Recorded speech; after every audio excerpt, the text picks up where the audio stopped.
the Outdoor Drive Podcast. All right, welcome back to the podcast, episode 154. What a good podcast. A little bit different than what we're actually normally used to, I guess. Yeah, A little bit of cross-podication, I guess they call it.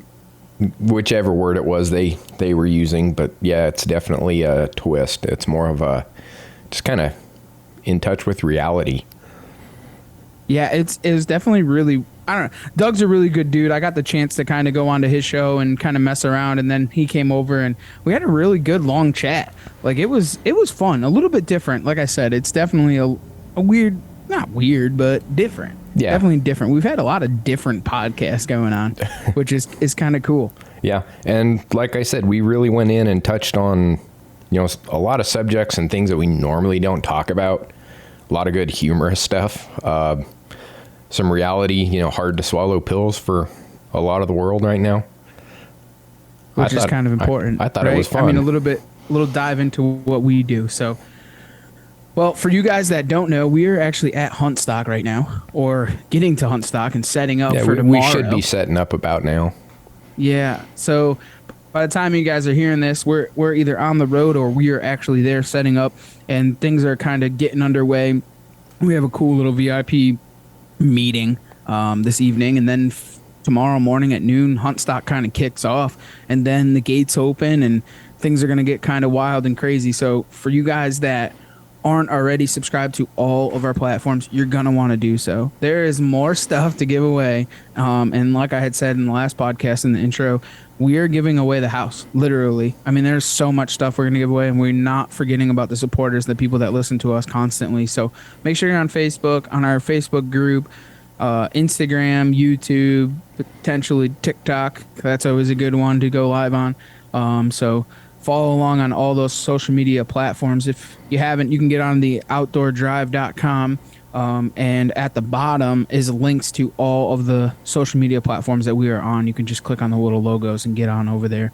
And a huge thanks to all of the sponsors and the people that we work with and believe in, because they gave us a metric shit ton of great prizes to give away. Nor'easter Game Calls box just came in this afternoon. Absolutely huge box. I cannot believe how much stuff, from grunt tubes to tube calls to mouth calls, pot calls, box calls, ridge runners. Mark's really stepped up his game with his packaging. It's insane. It looks beautiful. Really going to the next level. So we got a ton of that stuff to give away. Latitude Outdoors is giving away Saturday if you guys want to come meet him. Yeah, he is going to be there on Saturday. From open to close. Latitude Outdoors, they gave us a Classic 2, so we'll be giving that thing away. We got Vital Ground Outdoors.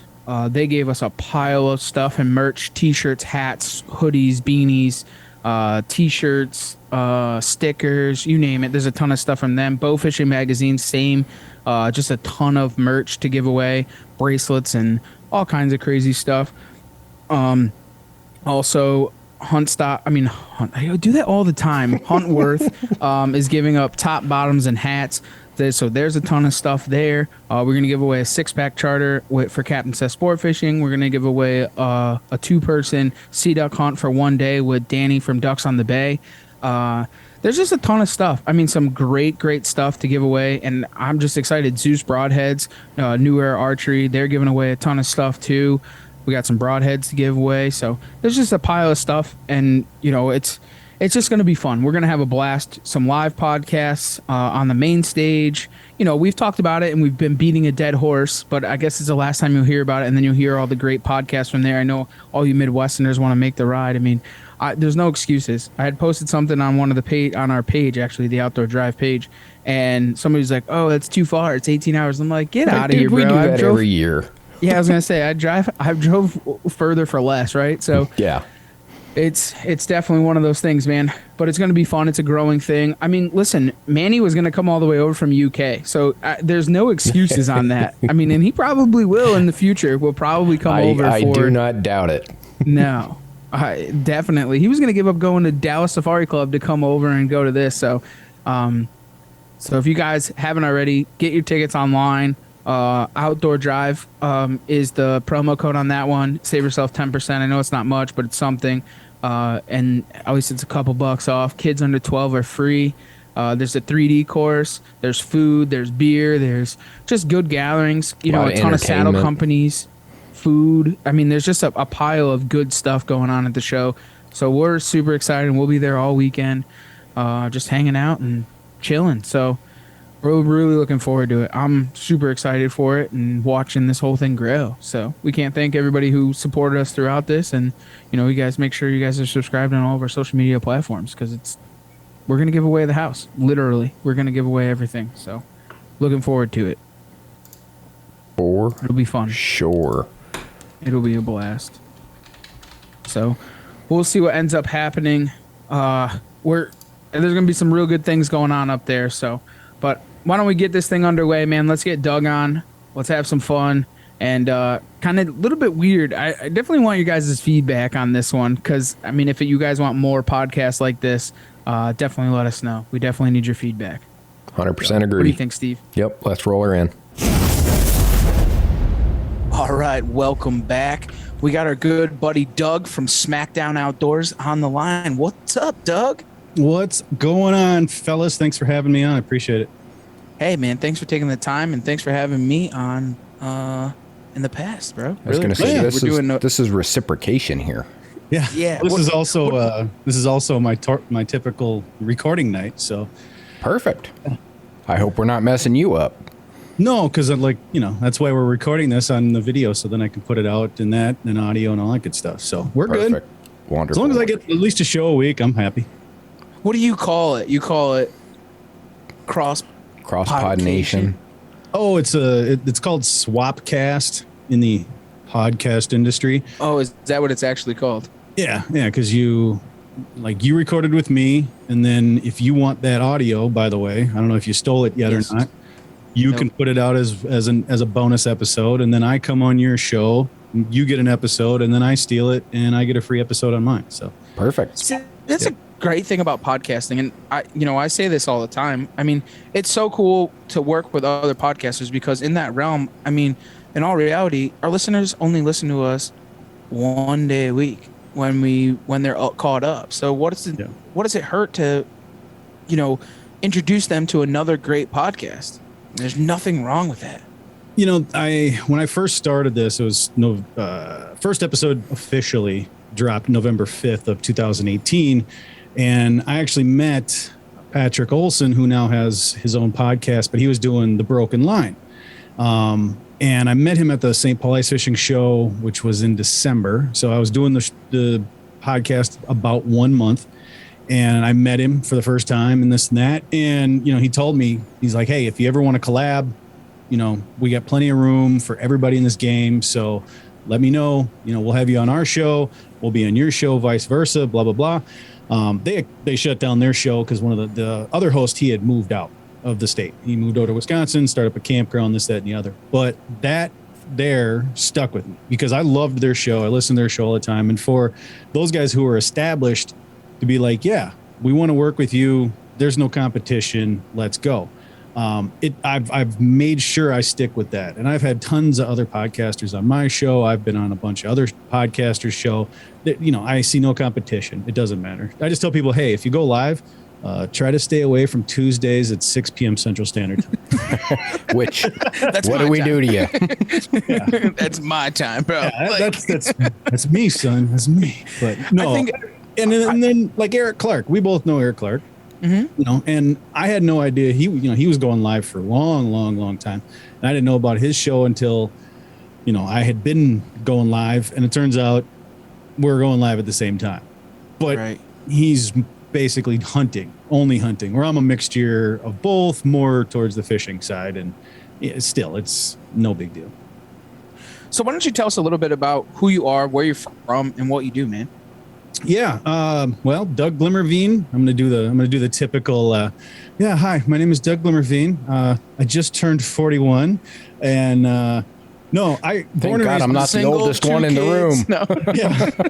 I turned 41 on July 18th, so about a week ago. But no, I've lived here my whole life. I'm married. I have 2 dogs, no kids. But growing up, I fished with my dad.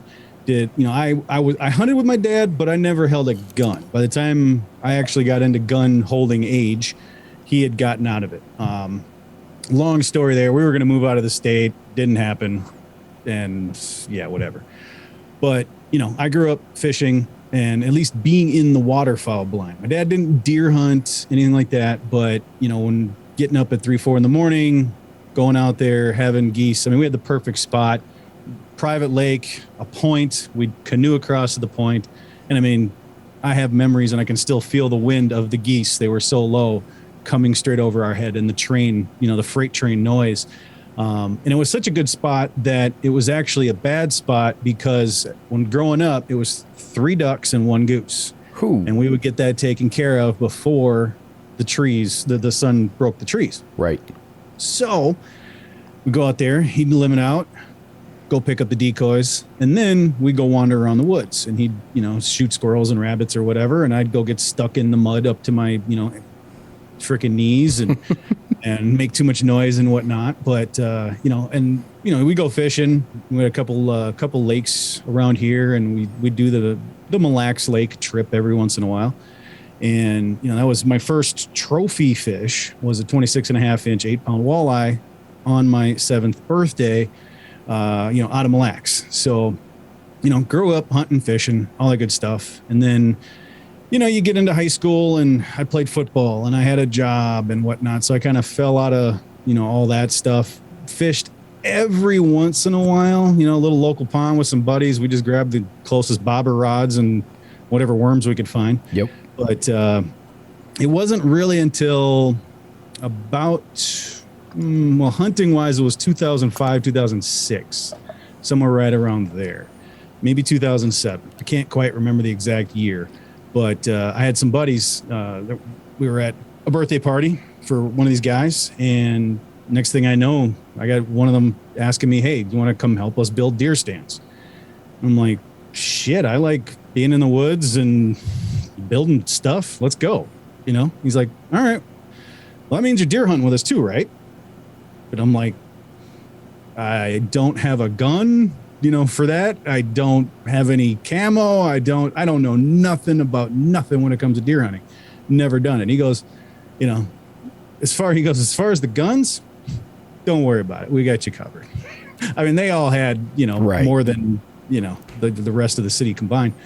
So went out hunting that year and got a doe. It was, what was it? It was either it must have been 716.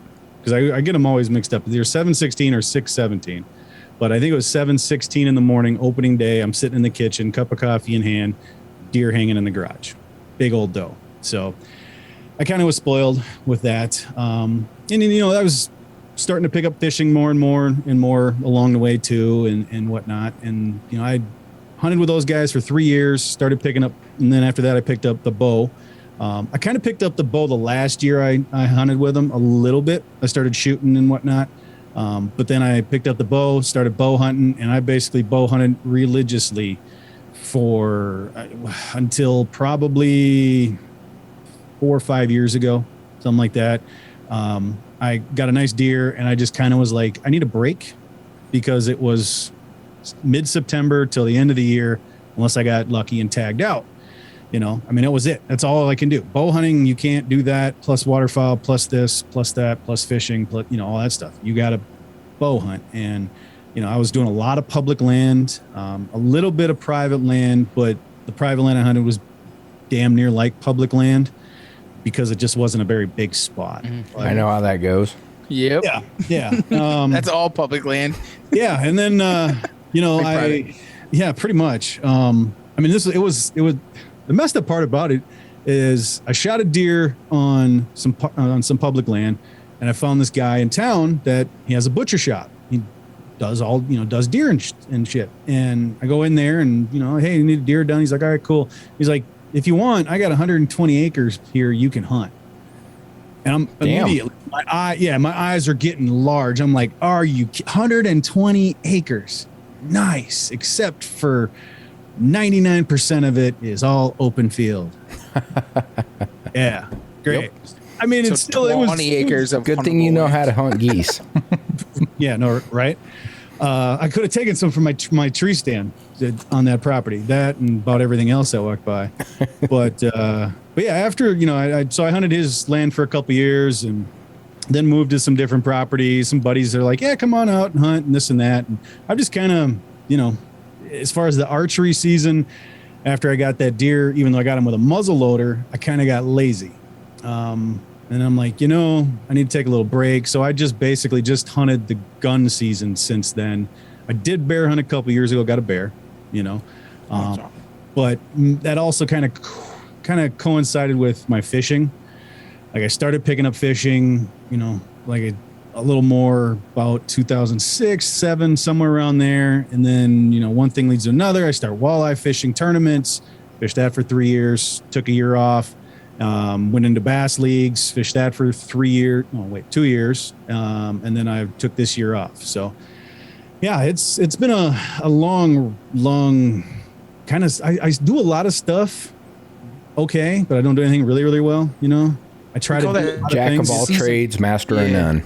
We call it a seasoned outdoorsman. They go with the seasons. Yeah. I mean, I turkey hunt. I've killed some turkeys, coyote hunted, yet to kill one. They're fast and see smart really, really well. Yep. Very smart. Bow fished. I was a bow fishing guide for a little while there too. But yeah, I mean, it's just been one thing after another, So how did it turn into podcasting for you? Like, where did the podcast all start? I know that it started a while ago, but what made you want to podcast? Well, when I was hunting the 120 acres, the 4 acres that was huntable of it, I was like, it'd be cool to have a camera and show my hunts, teach people about stuff. I mean, I've always been somebody who's like, I never have hidden anything. Like if I ever give you a fishing spot, go there. Cause I'm not lying. I'm not BSing you. Like I'm telling you 100% the truth. I'm not good enough to not tell you. Right. But I've always wanted to teach people. So my wife actually, can't remember if she was my wife at the time or my girlfriend at the time. It was real close to those years. I think it was the wife at the time, but she bought me, I actually still have it. Just one of those little Sony flip out cameras, it takes a little micro SD card. The battery's the size of like 3/4 put together, good for no shooting time whatsoever. But she got me that. And, I tried to do some videos here and there. But it's not like I was really killing anything. So, the YouTube didn't really work out. And I was messing around with it again, tried the YouTube again, fishing, didn't really work out. Ran into a guy I know that, he wanted to start doing it. And we actually did have a show for 1 season for sure, maybe 2, maybe a season and a half. It was called Up Your Odds TV. It was on Carbon TV or whatever that was. But once again, I mean, filming is hard. Animals hate cameras, and none of us are that good. So it was basically him just killing turkeys because he kills turkeys. Yep. Yeah. But then, after a year and a half of that, I was like, yeah, I'm just not going to do that anymore. I'm done. And I got into listening to podcasts real heavy. Of course, people in, our realm, if you don't mention Joe Rogan, then, what good are you? But, listening to Joe Rogan and all sorts of other people, Patrick and, his, The Broken Line and, this show and that show. I just listen to podcasts all the time while I'm at work. I fill vending machines and I'm by myself all day. So I listen to, 8 to 10 hours of podcasts every day. And one day I just was like, you know what? I could probably do this. Why not? What the heck? So I bought a Yeti, blue Yeti, one of them big, tall soup can looking mics that you either really know how to use them or you don't. Yep. And 100%. Yeah. And I started lining up the guests. And, I was in the hunting industry and fishing industry for, what am I going on, like 12, 13 years at this point right now. So I knew guests weren't going to be an issue. Just call people up and book them and hey, you want to talk into a microphone about whatever you do and whatnot. So I bought the mic. I started booking guests, and about a week into it, I literally sat behind the mic for about a week and just talked into it and recorded myself. Just talked. That was it. I read the newspaper online and this and that. Just getting used to talking into a microphone and learning how to try to not go Yep. but I still do it all the time. Everyone does. Right. I think it's just part of it. Yeah. And then I just started booking guests and recording episodes. And from there on, it's been, almost 4 years this year, something like that. This will be my 4th year doing it coming up, something like that. Maybe 5th. I don't know how we count them, but yeah. And then after I started doing the audio, I think about 6 episodes into it, I'm like, I've got cameras. Why don't I record these and put them on Facebook, put them on YouTube, let people watch it. And I've always been one of those people. It's like, okay, when you get into something, what's the next step? Always try to think ahead. And I know in media, you've always got to kind of think ahead. Otherwise you're going to get left in the dust. So I was like, well, next step after recording video is live video. And my first one was my cell phone sitting on a shelf, actually, that was right here. And we recorded where I'm sitting here in front of me. This thing was sitting on a shelf with a lavalier mic plugged into it, sitting in the middle of the desk. I also recorded it for the audio version, and we went live, and it was a good time. And then I spent a whole shit ton of money on audio equipment. Yep. For live streaming. AV's a deep dark the rest hole. of us. Yeah, I mean, it was like, all right, well, here we go. And, messing around with OBS, that program and this and that. And then, OBS is a power hungry hog. So luckily, I don't know, I was probably using OBS for 6 months to a year. Then I ran into StreamYard, which is super simple, doesn't take a whole lot of energy in your computer to use. Switch to that, and then switch to another program running through StreamYard, and then that got just a little weird, so I'm just back on StreamYard. But yeah, that's kind of my journey, and it's been basically every week with the exception of probably once or twice a year that I take off for a holiday or if I'm out of town or whatever.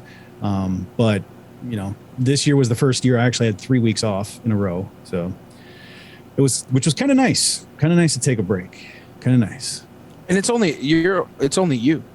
Yeah. It's not like you have anybody else on the podcast with you or anything to. Right. Yeah. It's just me and my guests. So. Right. Yeah. So it's not like you can go away for a week and then have you take it over. Yeah. Right. You can't do that. That's you. Trev, we're spoiled. It's you and you only. Yeah, I know. It is a benefit of having 2 people, right? Like we were talking before we got on the mic, like social media wise. Background stuff, it's nice to have a second person. Yeah, it's for dual those content. Kinds of things, it's dual management of the systems, dual management of the medias. I mean, it's just my hat's off to you. That's all I will say. Yeah, exactly. It's funny because, like, sometimes I do wish I had somebody else here, right? Like me and my wife. I had my wife actually, guests host one of the shows. And I used to do in-studio guests, nothing but in-studio guests until the pandemic. Yep. Then I'm like, well, I'm not going to stop doing it. So, and I've always wanted to get into the virtual thing because then I can have people that aren't in the Minneapolis area at the time. I can have people from, New York. I can have people from Washington. I can have people from Canada. I had a guy join us for one show because he was commenting and whatnot. And he's like, I'm in Germany right now. And actually, funny. I sent him the link and I'm like, join us. Like, I want somebody from Europe on my show. And he was from here. He was just stationed over there for different reasons. Yep. I don't know if we ever actually got the actual story, but I'm pretty sure he was a spy. You ain't got to say, already well aware. That's my background. Yeah. But so he was over there and he joined us, and it was funny. But yeah, so the pandemic helped the show by actually getting me over this fear, this irrational fear of people aren't going to care if the person's not in studio. Right. Now, I'm a big face-to-face person. Like, I love being in the same room with somebody because we can read off each other's body language, our facial expressions. It's real-time talk, no lags. Yes. Stuff. Yeah. But yeah, so it's a blessing and a curse at the same time. No, I completely understand it. I mean, we have the opposite situation, but it benefits for the situation that we are always virtual. with exclusion of when we're together. And when we're together, we have some wild conversations. Because exactly that, when you're in person, it is an entire different realm, an entire different feeling. When you have that setting, you can read the person, it's face to face. And, I mean, you get a lot of that with virtual, but you don't get that in-person legitimacy. Right. I think that's my favorite, honestly, is in person. Like shows, like we do a ton of shows and podcasts at the show, and it's a whole different vibe for me. Like it's totally different than this. Like this is great. I mean, we do all of our podcasts are done over Zoom, so it's almost the same thing. But when you're in an environment with those guys, the conversation flows so differently. Mm-hmm. It's like it's crazy. It flows very well, even doing it virtually. But it's great. There's nothing wrong with that, but it's a whole different vibe when you're one-on-one. Like the conversation is incredible. Like you have a whole different feeling to you, and you feel a little bit more confident. You know, like when you do a podcast and you get off the podcast and you're like, I don't know, man. It sounded great, but I don't know. And you kind of like think about it, and then you go back and you listen to it and you're like, oh, that was fucking awesome. That was a great podcast. Like I don't even listen to them anymore. I quit doing that about short of into it. If I have to make adjustments in post, that's the only time I hear it. Yeah, the only adjustments I do are check audio levels. Yeah. Other than that, I'll cut off because I actually take the audio recording from StreamYard. It's so good. Because that's got the built-in compressors and everything and does all that for you. You know, I just cut off the intro music, my countdown timer, and then I go to the end of it, clean up the 5 or 10 seconds of the end of it, and then just plug it into Audition with my pre-recorded stuff for the intro music and and boom, put it out. So I don't do any editing. I think I've edited maybe 2 episodes. I know one for sure. I took out a name because he asked me to, because he absolutely. That's usually where I run into it, is when people say, "Hey, can we remove that for X reason?" Yeah.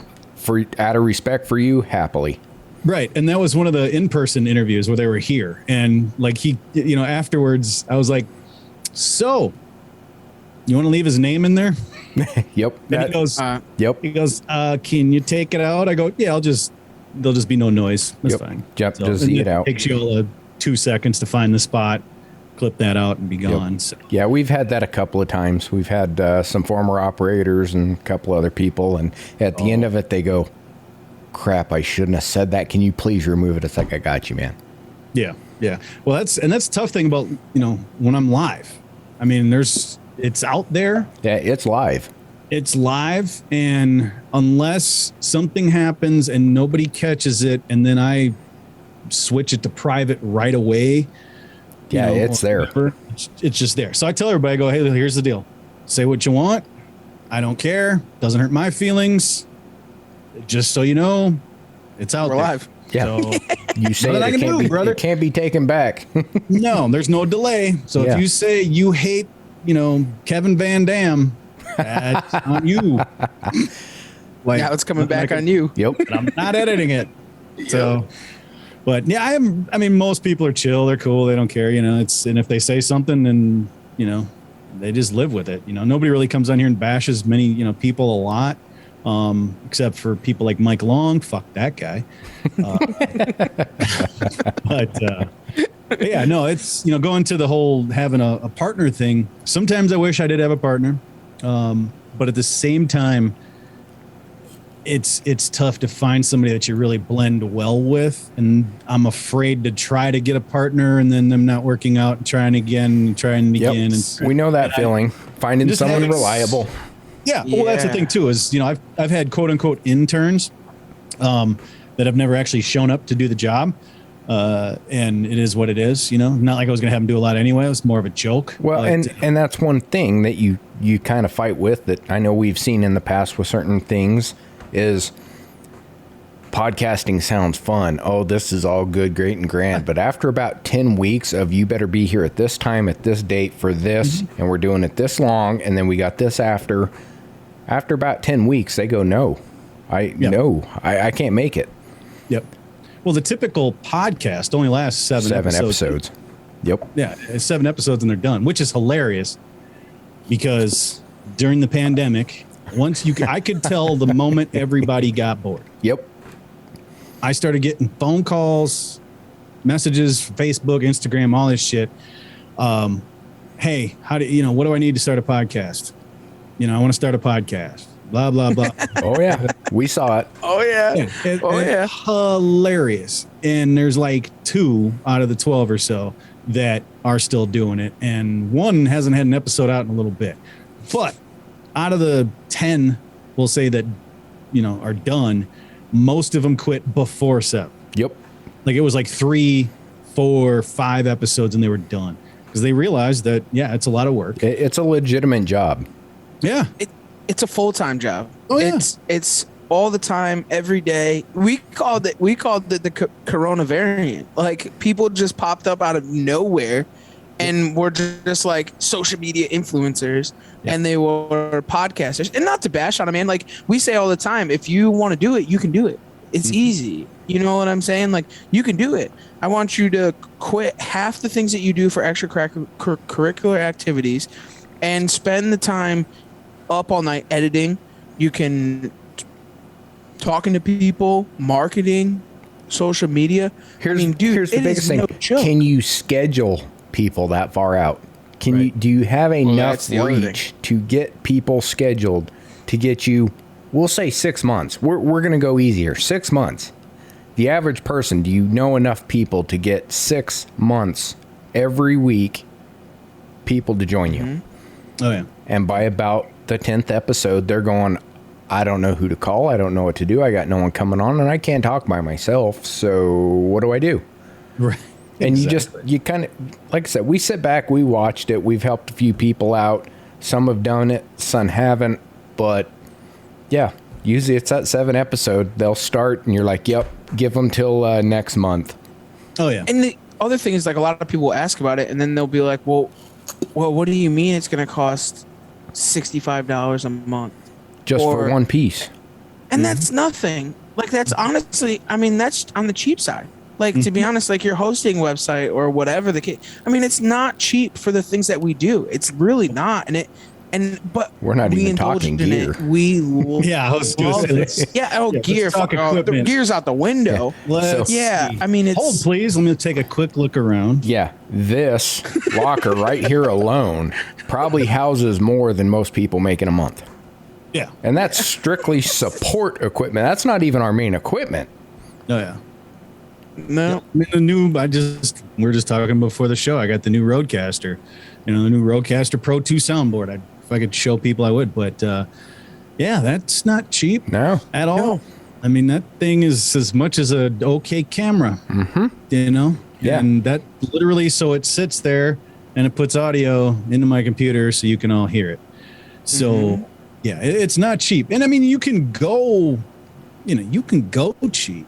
You can. Yeah, But there are sounds ways. like it looks like it, and when you don't get your podcast everywhere, like my podcast is everywhere, Right. but I'm paying X amount a month for that alone, and then there's the Adobe that I use to edit the shows and also do video and everything else, and then there's this one, and then there's that one, and then there's this and that. I've got the Rodecaster, I've got an 810 Mini which can change cameras. I've got the Stream Deck, which can do all sorts of shit. I got my computer. I got a second monitor, cameras, microphones, all sorts of shit. Lights. The light in front of me is like 3 feet by 2 feet wide. Yeah, That's your key light with all the extras. Just a key light alone. People don't realize what just a key light to get the right one, to get that right light can do. Well, It looks great, but damn. You can go cheap, but the problem with that is then when listeners listen to your podcast, they then veer away from it because it doesn't sound good and it's kind of like irritating to listen to because the audio is not proper. A podcast is an audio adventure. Right. So I am listening. I am picking up details. If it does not sound good, I'm cutting it off. And I was like that before we even started podcasting. Right. So if you go cheap, you better be damn good at editing audio. Yeah. And editing audio is a pain in the ass. Oh, it is. Never sounds, if you mess it up, like Eric the other day, he's like, hey, how do you get audio? How do you edit audio to make it sound better if it's all blown out when you record it? Ooh. I didn't want to tell him, but you really can't. Unless you're an audition expert. And even at that, You can only do so much. Yeah, it's still going to sound weird. Yeah. So, yeah. And the thing, and the great thing is like some of the mistakes that come with it. Oh God, dude, I recorded an episode live. This is when I was using OBS. It was with Jared Simpliski. We talked about cameras. He came in studio. We had the greatest 2-hour talk about cameras of all time, like photography. I think a little bit of videography too. It was phenomenal. So much information. The problem is that on OBS, there was one little button that I didn't realize was pressed and there was no audio for anybody. Like I didn't even have it recorded. So I was the only one and we were the only ones that heard that conversation and will ever hear that conversation. Oh. Like people on the live were telling me, hey, no audio.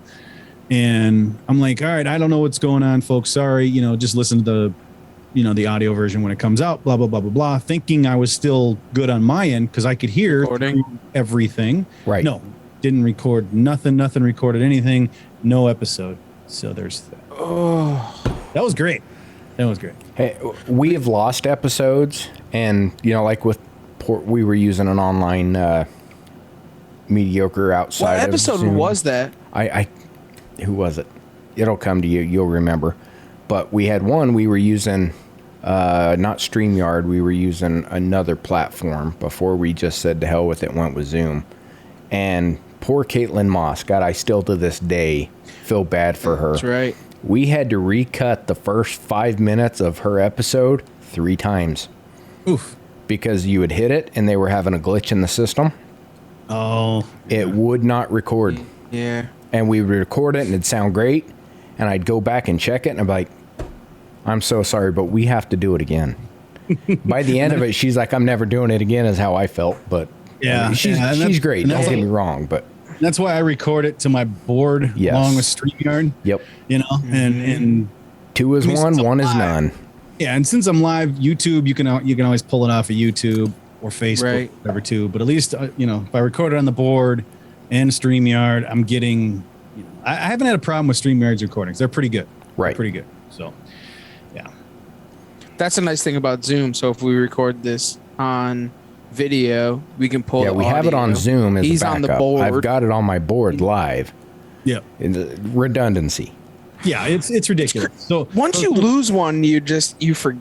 It's one of the craziest things ever. When you lose one, like I've made that mistake when. In the beforehand. Yes, beforehand. So I did one with JJ Lawhorn, which is a pretty famous country artist, and we had him on, and I lost the episode. Like gone. Like I didn't hit save.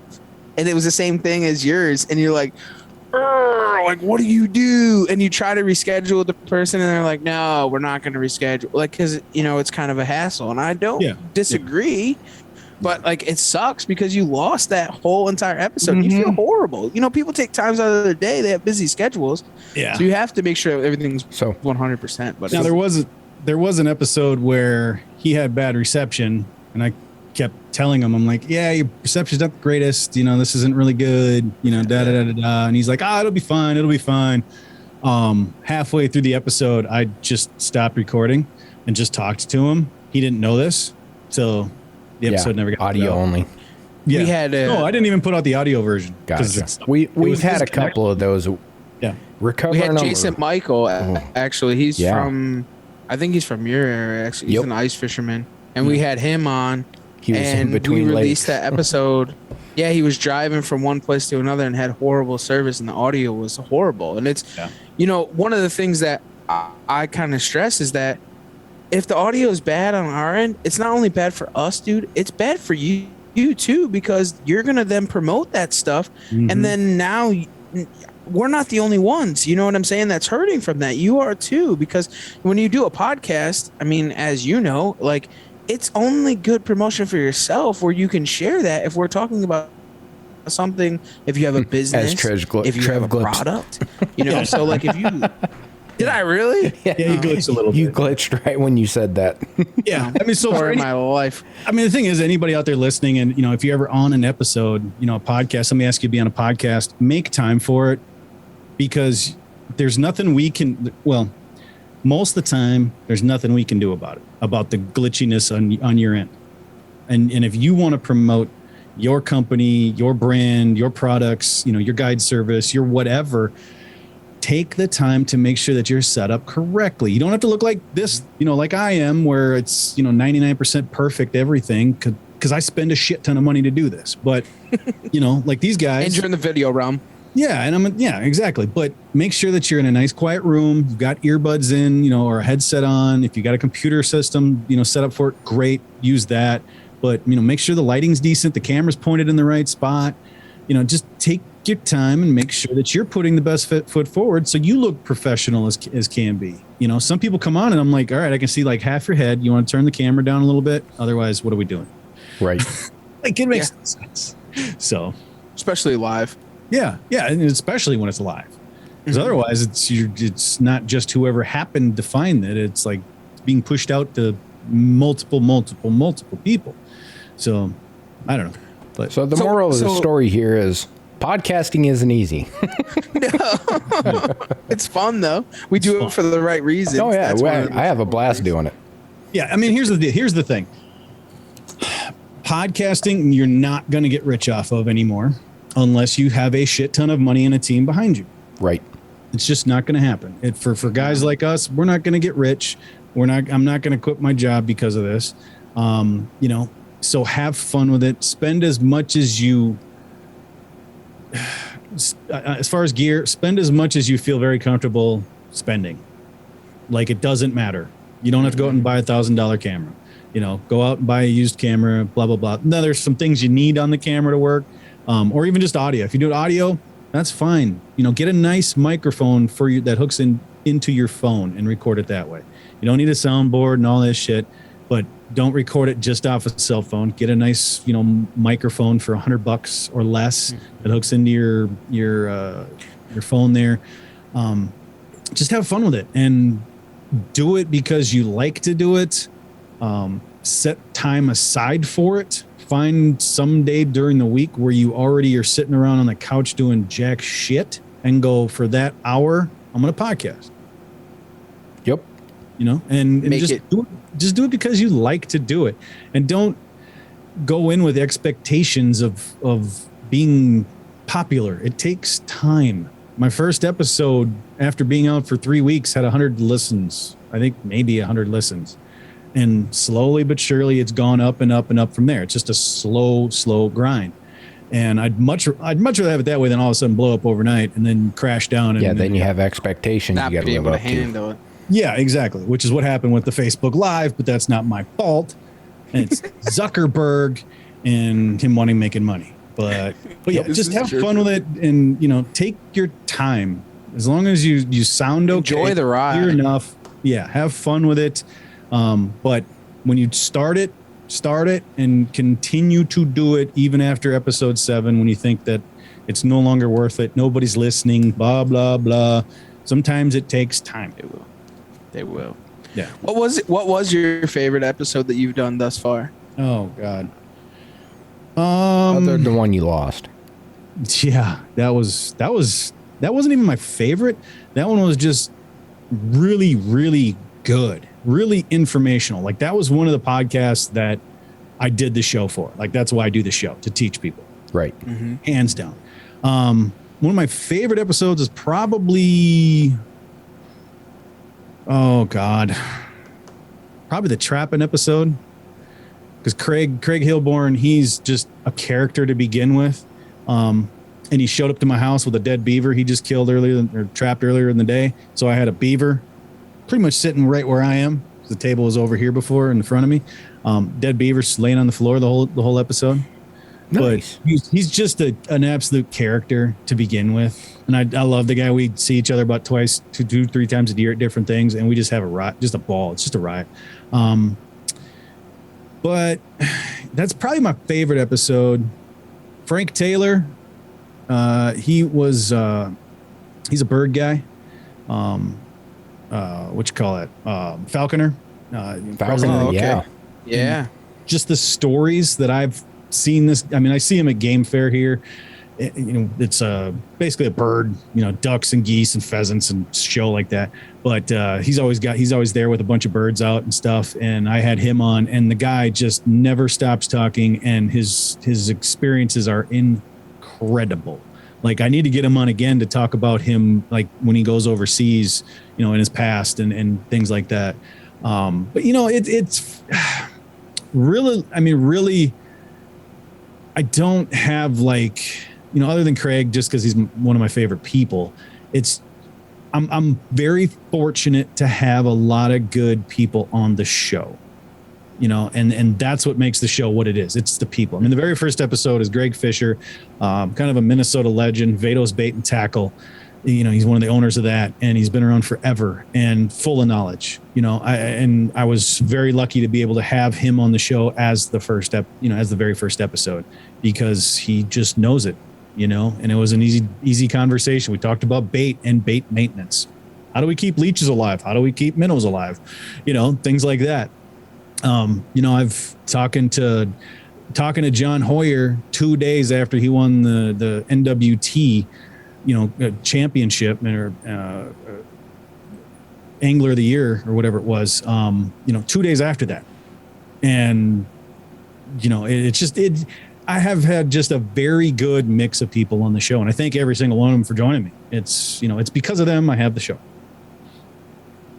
And that's what makes the show, honestly, Yeah. is the guests. And Yeah. everybody brings something to the table. They don't have to be the most important person in the outdoor realm.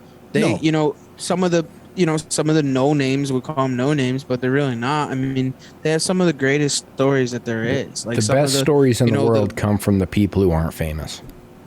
Yeah, for sure. Yep. Yep. I mean, they're not scripted. Yeah, I've had complete and utter no names on the show. Like, nobody knows who they are unless you're friends with them on Facebook. Right. And the occasional, it spills over into somebody else's news feed. But they're good conversations. I don't care how big you are, how small you are. Some people have asked me, I don't know why you want me on the show. I'm nobody. And I'm like, that's why. Because I know you have a story. I know you know what you're doing. I know you can talk. So we're just going to BS for 2 hours, have some beers, and hopefully people listen. So. And that's one of the things. There are so many people out there that don't even want the notoriety. They just want to go on with what they're doing, whether it's fishing, whether it's hunting, whether it's, trapping. They don't want anything to do with none of that stuff. They just want to live their lives, and it's what they enjoy. And they kill the biggest bucks. They catch the biggest fish. They trap the most animals, and they're like little hidden gems, and they're really hard to find. And when you find one, you have to capture it. I mean, we have a couple of local guys here that are local legends, and literally those guys have stories for days, and they're older dudes, and they have more dead animals than I've ever seen in my life. They've caught more bigger fish than anybody I've ever seen in my life, but they would never do a podcast. Some of the craziest dudes I know, like especially in the fishing world. I mean, there's a captain, Richie Jensen. He's out of New York, and I'll tell you, that dude has caught probably 5 million fish, and that is no joke. And literally one of the best fishermen that there is from here to Timbuktu. You would never get him to sit on a podcast and talk about it. He just doesn't want to be known. And that's one of the things that is kind of sad, that people, they're not even going on a podcast or a live podcast or anything, but the stories that we will never hear because nobody asked them about it. The guys that are willing to do a podcast, but nobody asked them to do it. So they just continued on with their life because nobody wants to hear me. Right. And they have they have some of the most valuable knowledge in the world. Oh yeah. And I think that's one of the things that we try and bring out, like as podcasters, like find those that value in somebody that they can share to somebody else to teach them, so that they can learn, so they don't make those mistakes over and over again. You think back, and so much of what we know and do, and even getting into our the different things that you do or don't do because you heard, the anthropological end of it.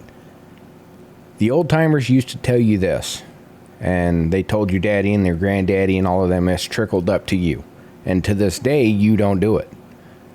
It's getting people like that to come onto the show that tell you, hey, my granddaddy taught me this. He told me this. And that, guess what? That was learned over a long time. Don't do this, do this. Mm-hmm. And those are the guys that are consistently out there getting it.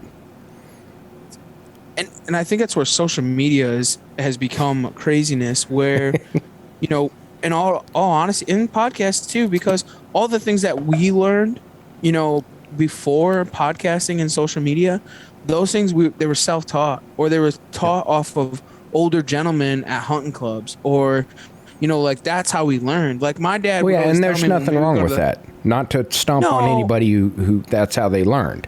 We're just saying. No, that's how I learned, dude. Right. That's how I learned. I'm with you. And when I would go to the hunting club or the fishing club, my dad would be like, "Listen, God gave you 2 ears and 1 mouth. That's so you can listen twice as much as you talk, because you're gonna learn a lot of stuff from these old timers, and this is what's going to make you a better outdoorsman." Exactly. And that he would tell me that all the times. And like when it was trap shooting on Wednesday nights, when it was fishing night, or it was, Saturday morning pheasant hunting or whatever. And those are the people that we need to have to teach these people. And we're making the people that listen to the podcast 3 steps ahead of where we were, because we failed 10 times to learn what we learned today. The outdoorsmen, as I knew them when I was a kid, right? And I'm 40. So we'll say 30 years ago. They're dead.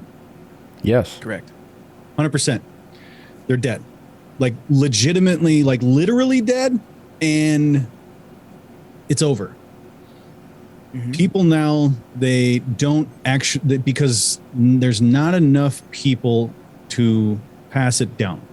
And there's not enough people now that are willing to pass it down. Hunting is very, very, very, like, especially deer, the big animals, is very, very selfish. I understand it, because if you got a piece of property and you've only got a couple deer, you don't want somebody else coming on and shooting your deer, But it's we're becoming a society of me. I don't need to teach you. I don't need to pass on this information. Why am I going to pass on this? Why would I help somebody else kill a big deer? Because then they might kill the same big deer I'm after on X piece of property. But the all-around outdoorsman is dead for the most part. There's still guys, I hunt, I fish, I do this and that. I know how to trap. I don't do it, but I know how to trap. There's guys that do a little bit of everything, but those diehard outdoorsmen that don't need electronics to go fishing. I've got electronics on my boat. I don't have forward-facing sonar, but I've got side imaging, I got down imaging, and if I don't have it, I suck. With it, I suck too, but blah, blah, blah. But, you give a dude 30 years ago, you give him a 14-foot tiller boat with not a piece of electronics on it, and take him out to Lake Mille Lacs, and he's going to slaughter the fish. Whether or not you guys might not know the story of Lake Mille Lacs, but for those in my area, whether or not Lake Mille Lacs is good or bad, they could still go out and catch fish. Leech Lake, wherever, they could go out and hammer fish. And then when it comes to hunting season, they're killing deer, they're killing geese, they're killing ducks, they're killing squirrels, they're killing rabbits, they're killing coyotes, they're killing everything. Plus, they know their way around the woods without a GPS. Yep. The woodsmanship is gone. Gone. Well, and the biggest thing, and I attribute most of that failure to the simple fact that we as Americans no longer rely on that as our source of food and livelihood. It's now easy for us. Go to the grocery store. Yeah. Why do you need to learn those skills? Yeah, but even me growing up, my dad, we could afford groceries. Right. But he came from a generation that appreciated the value of going out and providing your own food. Right.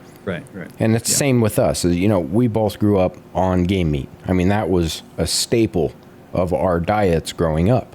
whether it was fish, whether it was elk, whether it was deer. That's what it was. And your entire family, not just your immediate family, your entire family relied on everybody who could go out and hunt game. Mm-hmm. And that generation is died off and is dying off as we speak. And we're left with a generation who doesn't appreciate that and would rather eat crickets. Well, you're going to get, I guarantee there's going to be people pissed off that I said it dead. The old woodsmanship and, the old outdoor. It's the truth, though. It is. Yeah, you can't deny it. We have it way, way, way easier. You're going to get the guys that are going, oh, I hunt, I fish, I know how to whittle some arrows out of wood and blah, blah. And yeah, well, are they going to work? Can you start a fire by yourself without it, a match or a lighter? Okay. Can you find your way around the woods? Do you actually know how to track game without game cameras and Google Maps? Can you find, and this is something that I'm extremely proud of myself. I'm not saying I'm an old school woodsman, but I try my damnedest to be when I'm out there.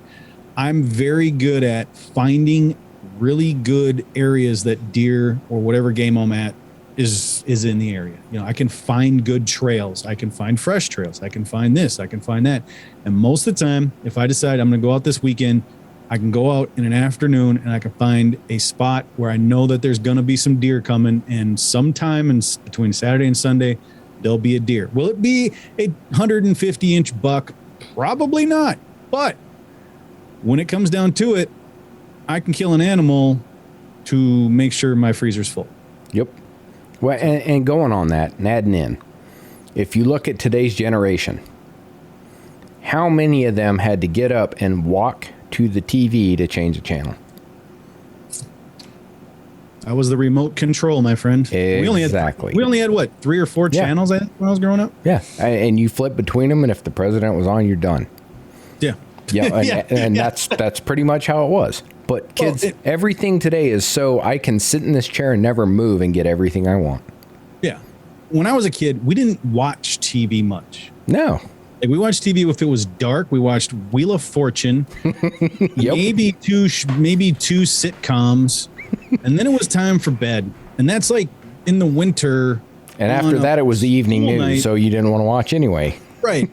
And, that might have been once or twice a week, like in the winter during a school week. Otherwise, I was outside. I grew up across the street from a hockey rink. From the time they said, go ahead and start skating, dude, I wouldn't go home for breakfast, lunch, or dinner if I was out there. Right. I mean, my dad could yell, hey, dinner's ready. And I would ignore him and just keep playing hockey. Yeah. Same thing in the summertime. Let's go play. Let's go wander through that little patch of woods we had here in the city that we could all wonder if we were going to get kidnapped by some crackhead. Whatever. Let's have fun. Let's go play tennis. Let's go play baseball. Let's go play soccer, football, basketball, whatever was out there. We were outside. Yes. We had an Atari 5200. I think I played 3 times throughout my childhood. Yeah. And that's really it right there. Is our entertainment was the outside. The outdoors. Your parents got irritated. What did they do? Get the hell out of the house, go do something. Right. I grew up on a lake, and I fished all the time from the time that I could walk, more or less. And I'd be 7 years old at the lake. Like, they would just turn me loose. I would walk down through the neighborhood and be at the lake.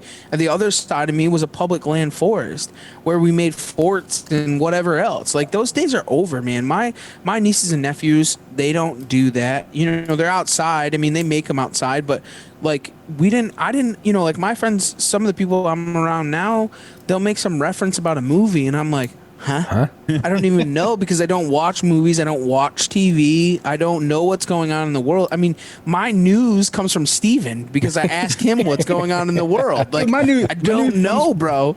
My news comes from TikTok while I'm on my lunch break. Right. This is true. And it's more accurate. Sadly, yes. But here's the thing, though. There is one thing that kind of bothers me. The whole kids need less Xboxes and more tackle boxes. Okay, I get it. I get what you mean by the saying. I'm not saying I don't agree with it. What I will say is that if you have a kid that is very, very, very passionate about things, and they're not let them do it. make sure that he gets time away from that and does other things. You know, I mean, it could be the kid could be a podcaster at 13 years old, whatever. You know, he can't podcast 24/7. He's got to go to school. He's got to go outside too. But, you know, if somebody told me that I could have been making millions and millions of dollars playing video games when I was a kid, I'd have played more video games. Yeah, For sure. Well, at our age, had we done it, I still would have been outside. You know, it's kind of like trading, you know, stocks. If we would have known that in 95, if we'd have put $5 in Apple, we'd be billionaires. Right. You know, same thing with gaming. If we would have known then that if we got good. Yeah. Some are just the right sperm, bro. I mean, it's just the way that it goes. I mean, The right pedigree. I mean, I guess my point is, you know, not everybody's meant for the, you know, the hunting and the fishing and then this and that, right? Which is fine. You know, if they have a passion, let them do it. But yeah, definitely get them outside and make sure that they're, you know, socializing with other people, for God's sake. You know, that's part of the problem, is that nobody socializes anymore outside of the freaking cell phone. I have to say, though, stepping back, if you look at it, their socialization is sitting on a game talking through microphones and headsets. And what are we doing right now? Yeah, but all they're doing is yelling at each other, screaming and barking at each other, and calling each other shitheads, and getting massacred by 8-year-old kids online. But the thing is, look at the people, look at the kids now in this generation. They don't know how to have a normal conversation. No. Like I'm a little bit young. I'm 10 years younger than both of you, and in all reality, like, well, actually 8, but same thing. So we need to get him to change the TV channel for us, right? He never had that experience. No, I did. I definitely did. So I know where you came from. I'm just joking. But the thing is, like, we would have classes in school on interviews, like proper interviewing, shaking hands, talking to people. Those things have gone out the window. The socialization and talking to people, like a kid, like when you talk to someone, you look them in the eyes and you talk to them. That's gone out the window. That's the problem with social media and all that, is those kids don't know how to talk to one another. No, it's because they're raised to be keyboard warriors. Yeah. Well, my first job was 15 years old, and it was at Men's Warehouse. Classy. Every kid at the age of 15 or 16, or if they wait till they're out of high school, whatever, your first job should be retail, because it teaches you how to deal with people, and not just a certain person. It teaches you how to deal with every single person that walks through that door, all sorts of different kinds of life. Doesn't matter. I mean, I had guys that would come down, you'd lay down 10 suits, 10 shirts, 10 ties, 10 pairs of shoes, 10 belts, and they go, yeah, I'll take it. And then I deal with the person that literally can barely afford a suit, a shirt, and a tie and whatnot, because he's going to a funeral. Right. You have to learn that gamut. No, it's brilliant. You know, you've got to learn. I mean, this first store I worked at was Brooklyn Center. It's northwest side of Minneapolis, basically. And we had everybody. I mean, from the poor to the super wealthy, black, white, Asian, Spanish, everybody in between. You had to learn how to deal with every kind of person, because you didn't know who would come through that door next. And you needed to make them happy. You needed to make sure that you took care of what they needed and not push them, because there's no point in pushing them, because that turns out to be a mess down the road when they were pissed off and they end up returning things. But working retail will help you deal with people, help you socialize. I left Men's Warehouse when I was 19, close to 19, 18, 19. And I had people thinking I was 35 years old. Because just the way that you presented yourself. Because of the way I act. Exactly. That's a very important thing. Like, I have a very similar story, because I grew up working at 15, was a bait and tackle shop in the middle of the city. Mm-hmm. And literally the same exact thing, where guys would come in and buy high-end Shimano and Daiwa rods, and you dealt with those people that way. And then you have guys that couldn't even buy night crawlers, right, or they only came in to get night crawlers. So you deal with those different walks of life, and literally from the richest of the rich to the poor of the poor. And when you live in the city, and it's very important. It was an eye-opening thing for me, coming from a very small town. with a small graduating class and then be thrown into the big city and seeing a lot of things that you've never seen before, and you get to round yourself around those type of people, and you understand what the world is. There's still sometimes in my life where I'm like, people live like this. This is life. Yeah. Because you become so sheltered. You know what I'm saying? On both ends of the spectrum, like, ew, they live like this, or damn, they live like this. Yep. Where the 100%. hell? We don't have any money. Or how does that TikTok go? Like, some people have money, we don't. You know? Yeah. But it's funny, 'cause, like, when I worked, I was in high school when I worked at Men's Warehouse, and I would go to school, not every day, but sometimes if I had to work and I knew I would cut it close, I would go to school in a suit, shirt, tie, dress shoes, everything. And I mean, I don't know how I didn't get voted best dressed in the class. I literally worked at a suit store. But of course, the kid with the Abercrombie and Fitch and the blonde hair, blonde floss tips, the Lance Bass looking motherfucker, he got it. Yep. But Frosted. but anyway, Frosted. I had to deal with criticism because kids would go, "Oh, what the hell are you doing dressing like?" They would try to make fun of me, and it's like, well, for one, I look good. For two, I've got a job. What are you doing? Yep. 100%. I don't know. Ridiculous. You guys make me Everybody- feel spoiled.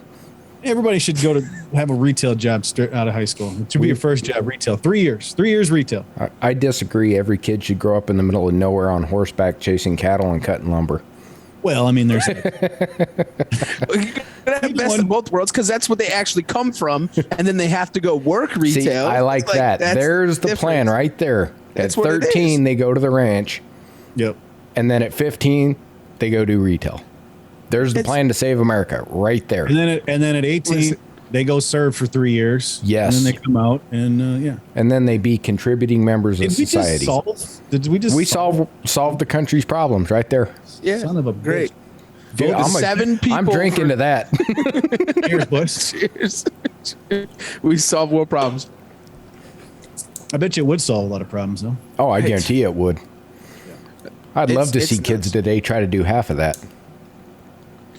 Yeah. It's sad that we have if to you talk notice, about that. If you notice, there's no kids working retail jobs anymore anyway. No. I don't know where did they all go? Are they all making money on TikTok by booty shaking and booty popping these days? Or- I guess. I can't Where did tell they you all the go? last time I walked into a retail store and had useful help that was younger than me. Ron Swanson. Hey, can I help you? No. I know more than you do. It's crazy because like we have Perfect. commercial guys, like commercial scallop and lobster boats that are here that are looking for help and literally cannot get anybody. Yeah. Like literally cannot get people. Dude, everywhere. And you'll make more money than you've ever made in your life. Everywhere is hiring right now. Everywhere. Where did the workforce go though? That's what I want to know. That's How do you been my make that much question. money? What, you Like, know where they where- should have gone? Where did all the people go? Did that many people die from COVID and we didn't know it? No, it's real simple. Everywhere's hiring. The problem is they're here, but where they should have gone is down someone's throat. Oh, wow. Well, I mean, 7 out of 10 people are stupid. Like, that's a scientific fact. That Is it really? Yeah, 7 out of 10 people are stupid. It's a scientific fact that 7 out of 10 people are just smart enough to not die.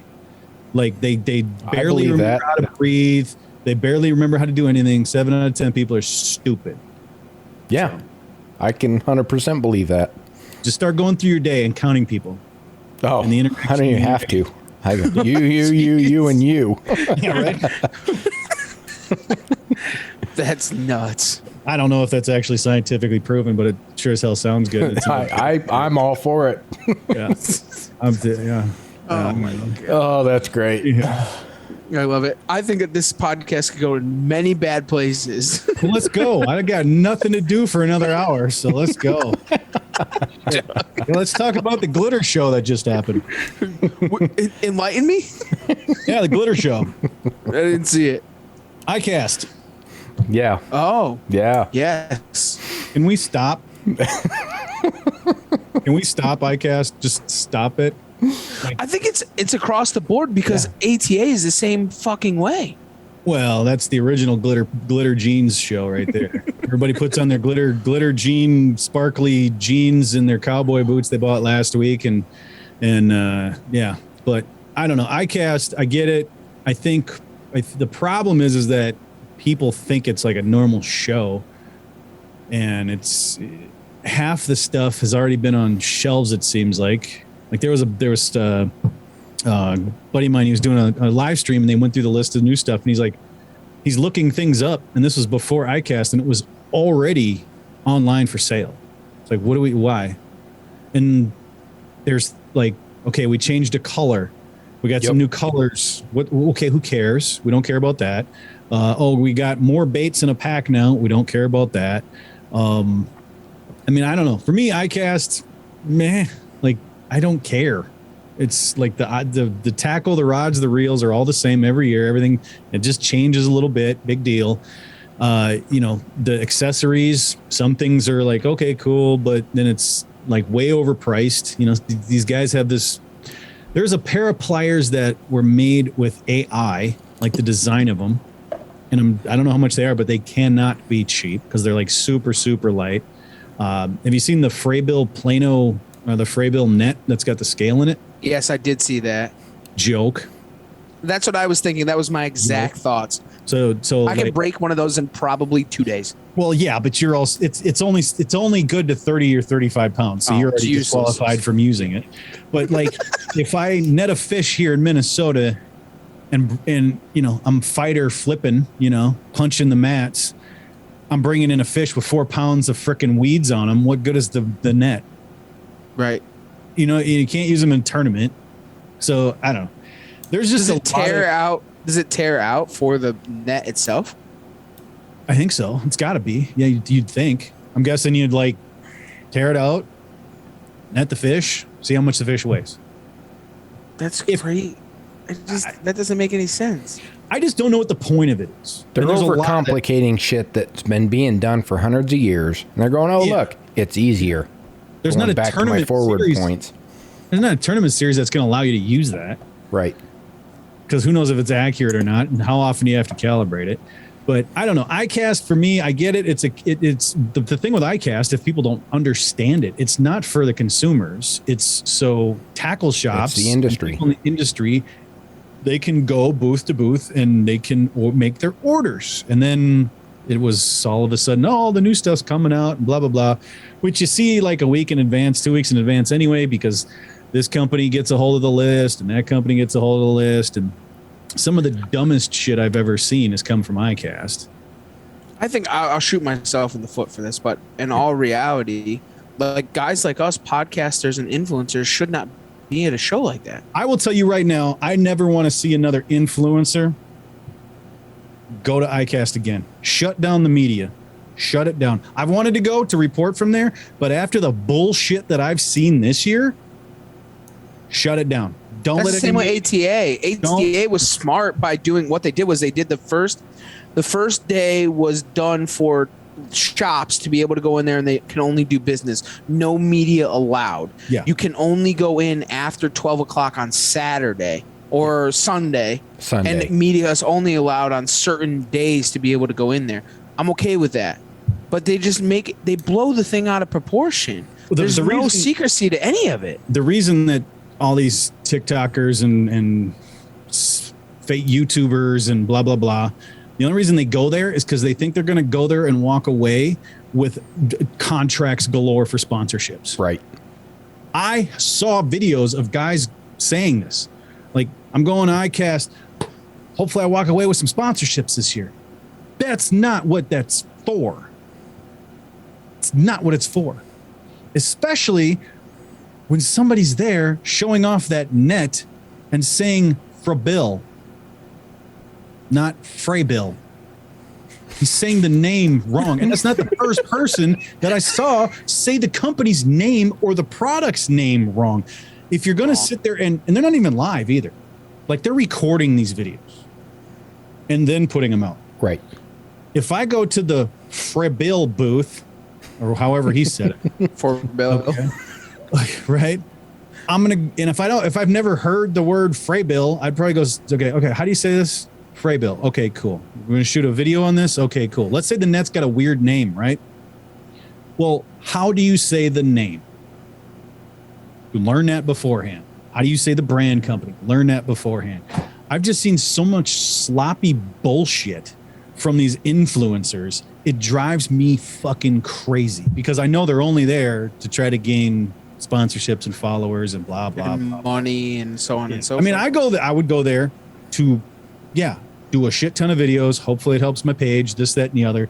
But I'm not doing it just for sponsorships and, the fame of it. It's like I'm trying to bring people the information, hence the podcast.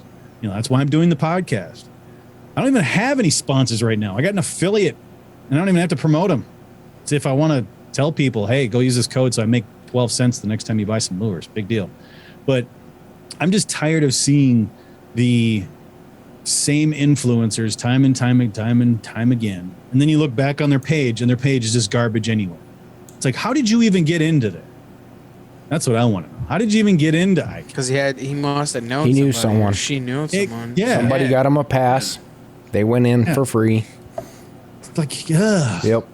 Send people that know what the hell they're talking about. Right, and to be able to go in there, and they ruined it for guys like us podcasting and so on and so forth. We're going to go in there and talk to somebody and dive into the product 100% to what it is and bring the proper information to the people. We're not going to go and do it just for the fortune and the fame because we don't really give a shit. That's honest. We're going there to meet one another, network, and grow a relationship and do it properly. We don't care.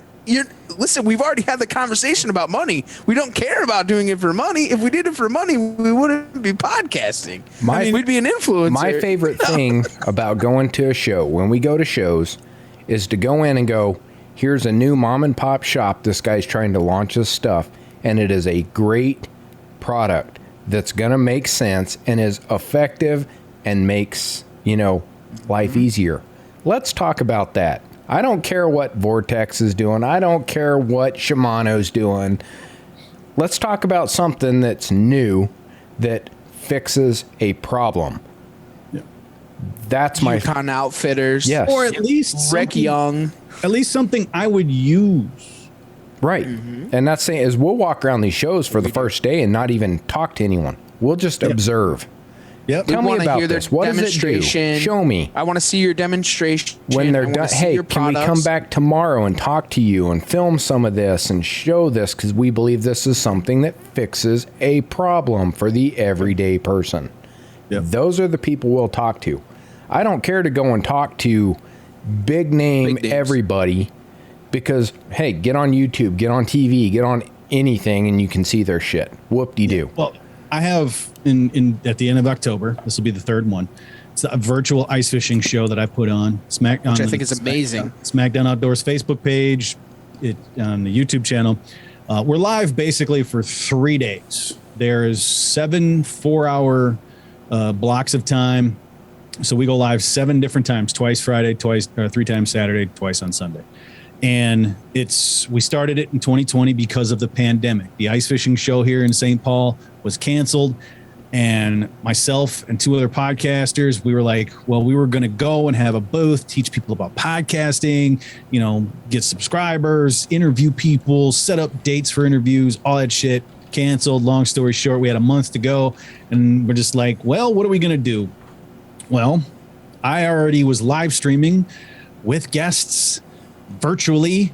So I was like, well, why don't we just start calling all the companies that were at that show, tell them what our plan is. They join us for 15 to 20 minutes at a crack. They show all their new products. They're going to be home anyway because there's no show. Right. So they can't tell us that they're busy. One guy was busy, but they just had another rep do it. He actually, for the first time in like 20 years, was able to go deer hunting. So I was like, I'm not mad. Just find somebody that can cover you. And he did. So it was good. But so for 3 days, we had these companies joining us, showing all the products. We had basically some of the big companies.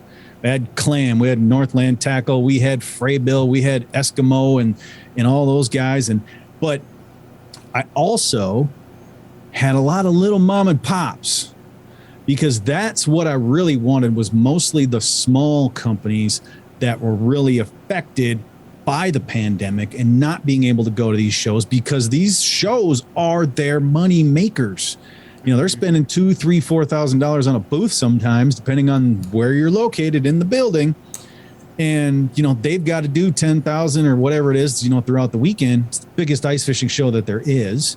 But we were able to bring them in and show them to not just the 20-ish thousand people that show up to that show. We were able to show it to people in, I think we reached like 40 different states, if not like 45 different states. We reached Canada, we reached Europe, we reached, I think, Mexico. A couple people watched in Mexico, but we reached literally the globe with this show. And it was done in this room I'm sitting in right now. This is a 10 by 12 room. It was me and two other dudes talking to people online, letting them show their products to the world. And I took more satisfaction out of letting Bill Katz from Katz Covers. I took more, you know, delight out of having him show his product than I did Clam. Yep. You know, Clam's a sponsor of the show. They got, you know, great products. Go buy their shit. But they're going to be fine without the St. Paul Ice Fishing Show for a year. Yep. Bill might not have been. You know? He could have closed up his doors. Could have. You know? So could have 10 other people that we had. You know? So it's just, I really like helping those mom and pops. So when you're talking about going to the shows and showing, you know, little shit like that, yeah, I don't go over to the Clam booth and have them show a bunch of stuff. I don't go over to the Shimano booth and have them show a bunch of stuff. You know, I go to Clearly Outdoors, who it's a buddy that I've been working with for a decade almost, and he does a bobber system with a little clip-on bobber stop. Works great, you know, and I have him do his spiel. Or, you know, Ego, they make waterproof cases for your phone and shit. I love the product. It saved a phone or two. I did a video with them, you know, just things. There was a dude with a bucket, a swivels bucket. Yeah, the swivel thing. seat bait buckets. Yeah, I just thought it was a cool top. And I had him. I'm like, dude, here, I got a camera, put on this mic, do your spiel. He did his spiel. And he's like, hey, yeah, come back and get a bucket, you know, or get one of these when you're done, the top. And I'm like, all right, cool, you know, whatever. I forgot to go back. In-laws got it for me for Christmas. I was like, yeah. There you go. Like, yeah, Got to support.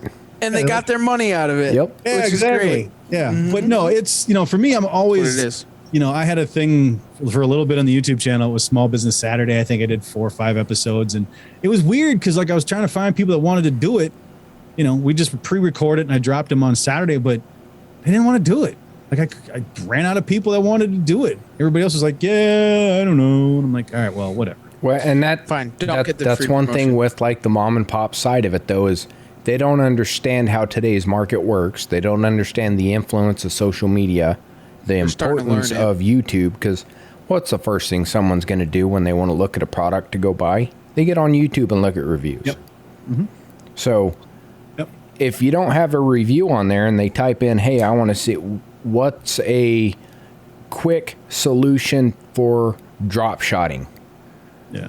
And your company makes a clip-on drop shot rig, but it's not on YouTube, guess what? It doesn't show up and you lose half your customers right there. All right. Well, YouTube's the second biggest search engine that there is. Right. Only second to Google, and they're the Which same damn owns company. YouTube. Yeah. And I just saw something the other day. Was it today? Might have been today that TikTok is actually becoming one of the biggest. Yes.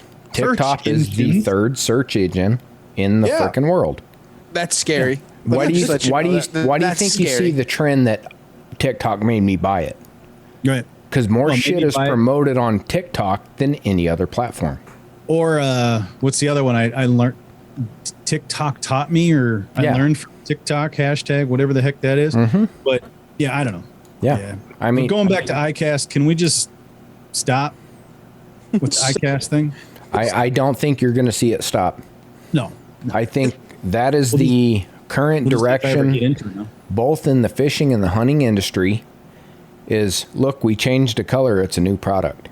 So dumb. We save a shit ton of money because it's no new manufacturing. Yeah. But we present it as new. Yeah. and we sell it as new, and people buy it because it's new. And that's just the way it's going. You don't see the innovation you did even 3 years ago. No. Well, the part of the thing is part of the problem is with the supply chain issues and shit. A lot of companies have put off new products for a couple years because they've got to get caught up with. Yeah, they got to get the inventory. They got to get backed up. I get that. And they're also the fishing industry is absolutely killing it right now with the products that they already have on the shelves. Right. So why would you go invent new shit if you're still selling out of the shit you have? Yep. So hold that, maybe add a new color or two. Exactly. Maybe a new style of some generic, we'll just say a jig. We'll make a new jig. We'll just change the shape of the jig head and call it blah, blah, blah jig. And we'll put that out just to say we have something. Yeah, just to have something to present. I mean, I don't blame them. I would do the same thing. If I was making the same jig and all of a sudden I'm selling out every year, and I'm still selling more because more people, I would be doing the same exact thing. Yep. So, yeah. But yeah, it's fucking iCast. So dumb. It's so dumb because it's not meant. Like, I don't even know. I guess the coolest thing is the whole Humminbird spot lock live target thing they've got to add on to everything. So now you're pulling up 65 pounds instead of only 30 pounds. I mean, that's pretty cool. But I saw the entire list of new products and I really wasn't like wowed, super excited. When I get more excited, and this goes to it's already there. They just give you more. When I get more excited out of seeing Seagar actually selling 300-yard spools of high vis braid now, thank God, instead of just 150 yards. If I'm more excited about that than basically anything else that I cast, because the rest of it is like, meh, whatever. Yeah. Yep. The problem is that what are you going to do in the fishing industry that hasn't been done already? Exactly. We're coming up with nets with scales in them. That's what we're coming up with, bro. Oh, yeah. I can't wait until... Well, those probably come out in the spring, I'm guessing. I don't think they're out yet, are they? They probably come out in the spring. But I can't. No, that's what it looked like, yeah. Can't wait to start seeing those things broken. I'm going to buy one and just put it to the test. Take it out and drop a 50-pounder in and be like, yep, no. No, I'll put a 30-pounder in it. I want to see what it's got to take. It's not like you're limited on your weight choices there, Trev. No, but I mean, let's put it to the test. Let's see what it does. That's what I'm saying. You can try it and compare it. And nothing against Freybill. Freybill has some of the best products that are on the market, or they did. Freybill, you know what I'm saying? The Plano, Freybill and Plano, that Plano Edge boxes. Mm-hmm. Oh, there we go. I'll give you some. Okay. I'm going to catch heat on this. I've already caught heat on this for my buddies. The new Plano Edge frog box. Have you seen it? No, actually, I haven't seen it. It's ridiculous, but it's also cool at the same time. I'm excited for it because I want to see if it actually makes my organization in my boat a little better as far as the way that all my boxes are situated. I got them in a 3,700 deep right now, but I like the concept. I do.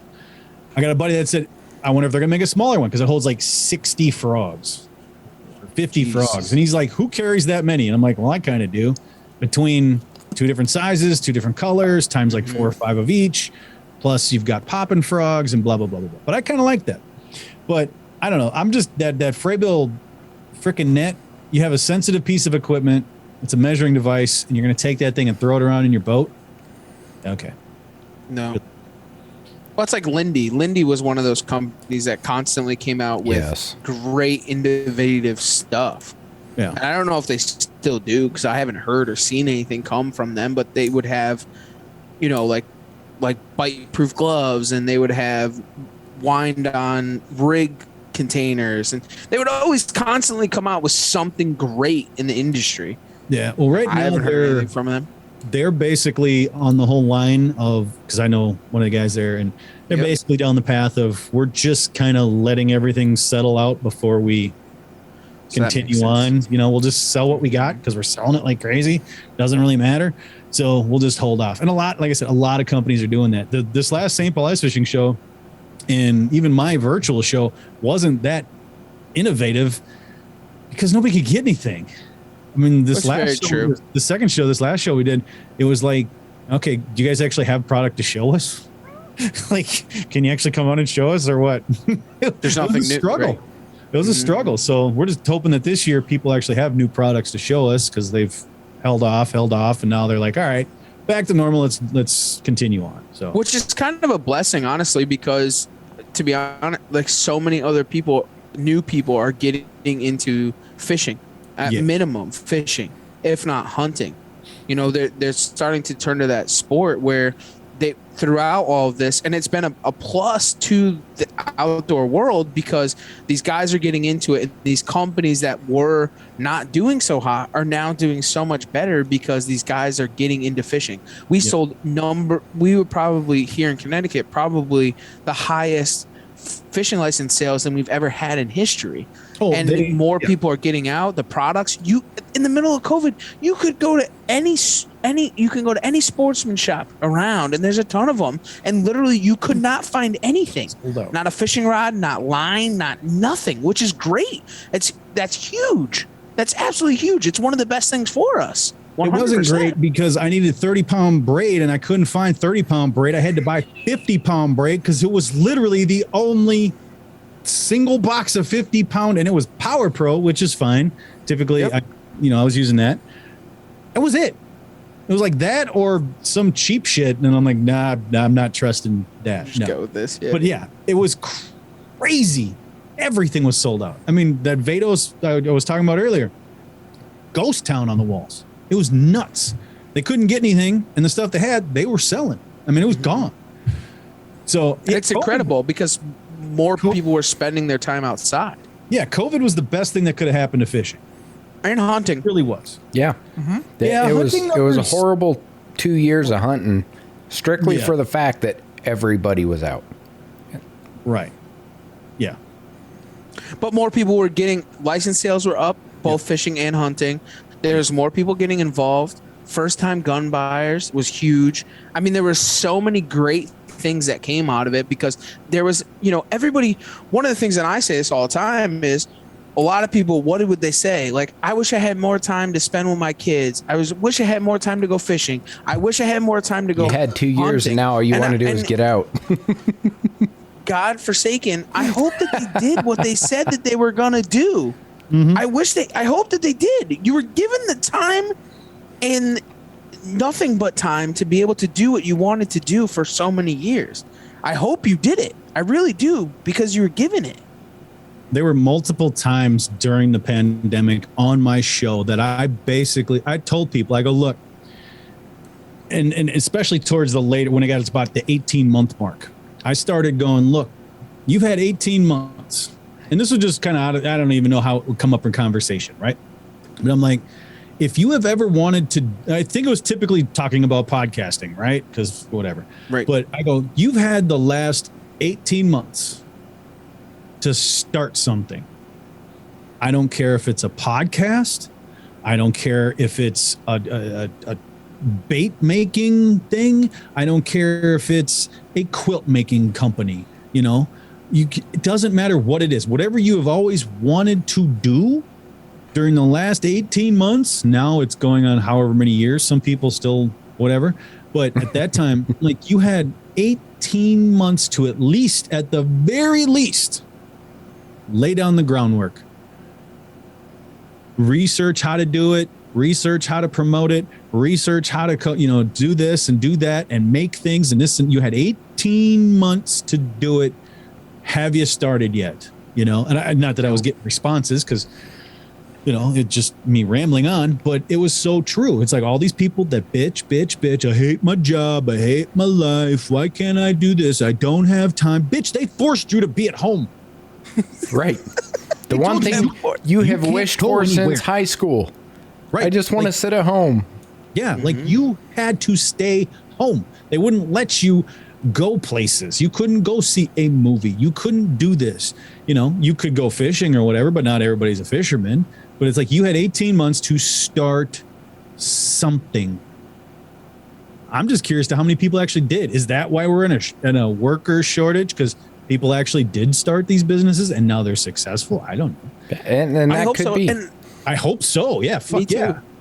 And I think the other thing too, and I would tell everybody, I says, if you wanted to be an astronaut, now's the time to do it because they need people to do those things. You can literally be anything that you want to be right now. Anything.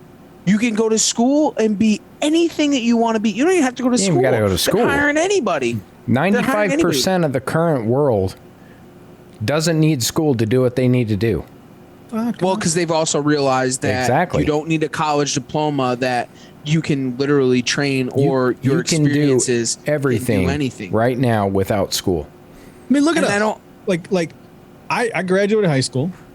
I went to some college. I didn't graduate from college. But if somebody needs an audio engineer, Gotcha. guess what I can do? Yep. Somebody needs to run a camera. Guess what I can do? Got you back.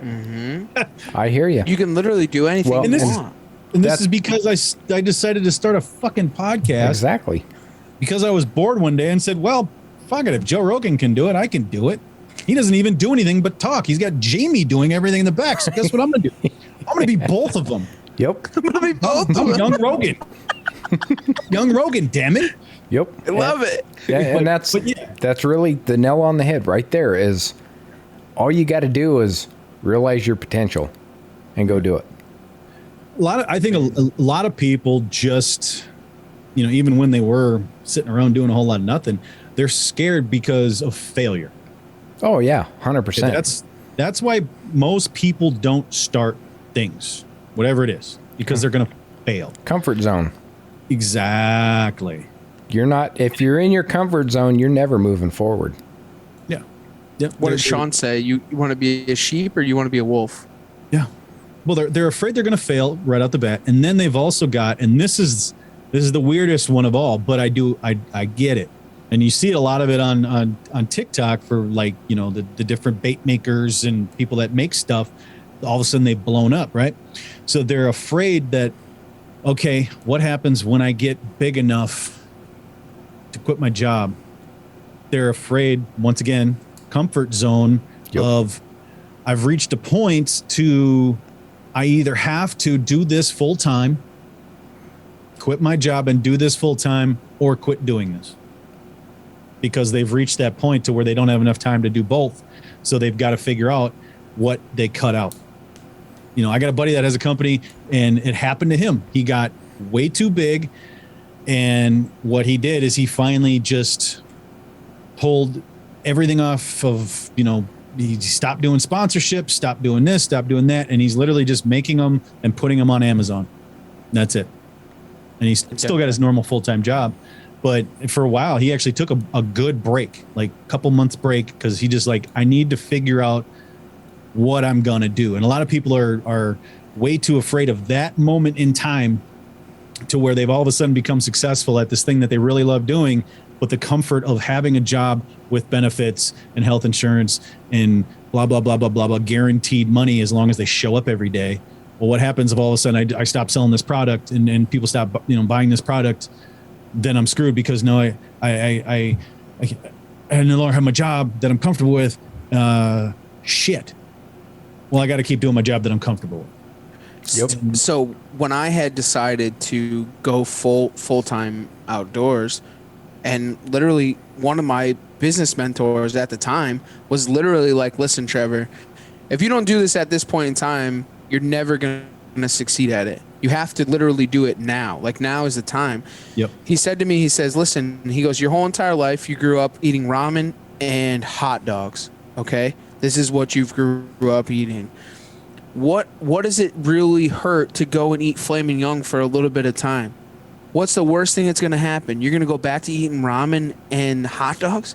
It's okay. That's how you grew up. That's what you're used to. It's okay.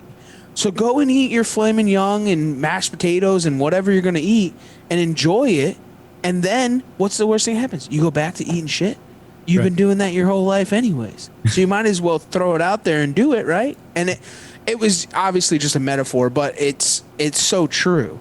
Yeah. You might as well go and do it and enjoy it. And then you just go back to living your normal life.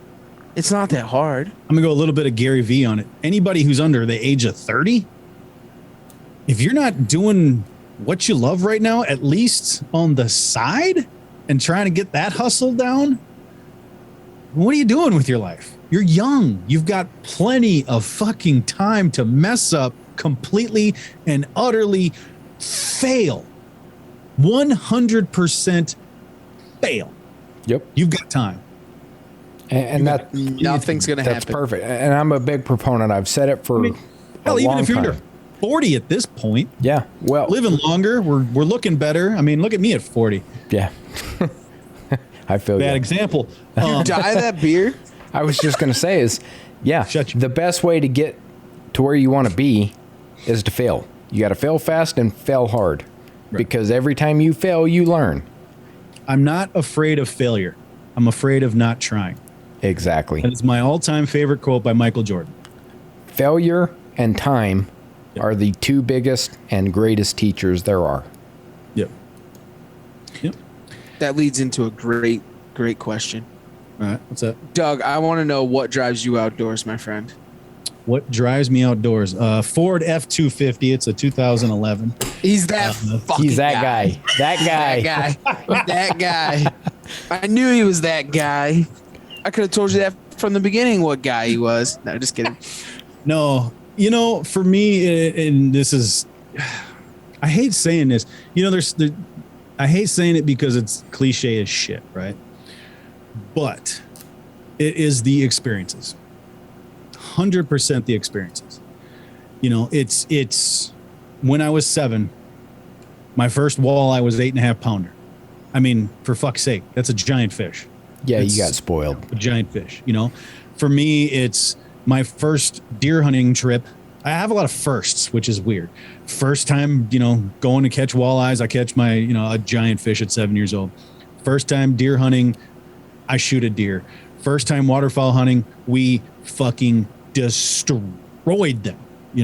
Waterfowl with my buddies. My dad growing up, blah blah blah. Got into a group of buddies, and when I actually went out and was able to shoot myself, we destroyed them. The walleye tournaments, we never did really well, but I learned a shit ton about walleyes. I didn't really know how to catch them because after I caught that first one when I was a kid, I'm like, I got a big one. Who Yep. cares? Big deal.